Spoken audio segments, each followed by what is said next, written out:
As a pastor, I have come to believe that we live in a very, very, very skeptical age. And in the skeptical age in which we live, I think every single Christian needs to go to seminary of some type.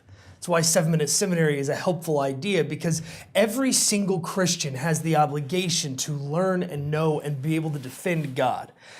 But the place I want to begin is actually a place of salvation, right? Salvation comes to us and in our response to God. So that salvation, the beginning part of being saved, is simply our response to God, of who God is, of what God has done in our lives. It's that initial response. But in order to live out that way of salvation, right, from that first moment where God makes us right with Him, we are able to progress on to really loving God with every single part of who we are. Seminary, intellectual faith, is a part of that. Jesus has this comment in Luke 10:27. He says, "You must love the Lord your God with all your heart, with all your being, with all your strength, with all your mind, and love your neighbor as yourself." I think this is a framing verse for us in the 21st century, because that kind of comprehensive love is going to be necessary in order to really convey the gospel. What we're headed to in America and in the world today is a place where the world is skeptical of Christians and where the world is hostile to Christianity. We are living in an age where I believe people are looking at us with more and more hesitance. But the amazing thing about the people of God and about the Christian church in general is we have 2,000 years of history. And for a large number of chunks in there, we have been people who have been formed and founded in a world that is skeptical about us. It's really the first origin story of our church. The funny thing about seminary is a 3-year program, educational, mental, intellectual program to get pastors ready to lead churches. But the problem is, in the forming of our church, in the forming of a world that, in the midst of a world that is skeptical about Christianity, every single person needs to go to seminary. It needs to have that kind of intense education, particularly because in the first few hundred years of the church, every single Christian had about a 3-year training period to become a Christian.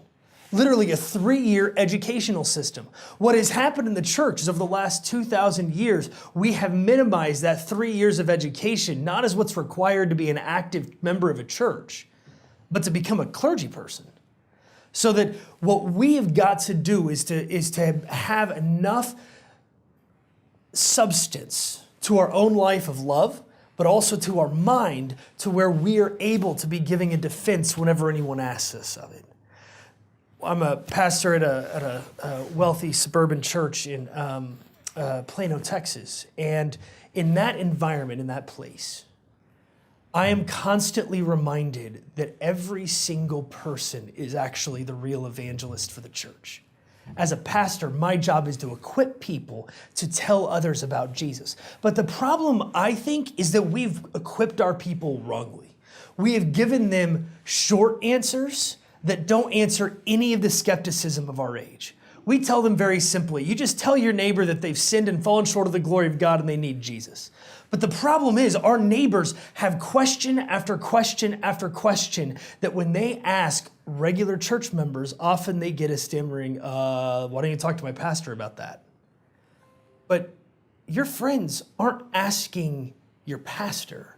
Your friends are asking you, what do you say about this?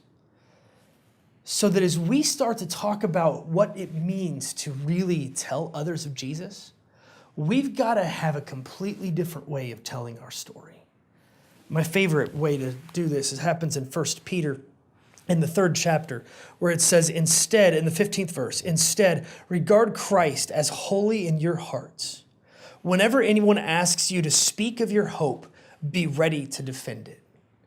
You see, most Christians that I've encountered, when they talk about engaging other people in Jesus stories or in the gospel or evangelism, mostly it comes where we've got that defense ready and we hand that defense to someone who's an atheist.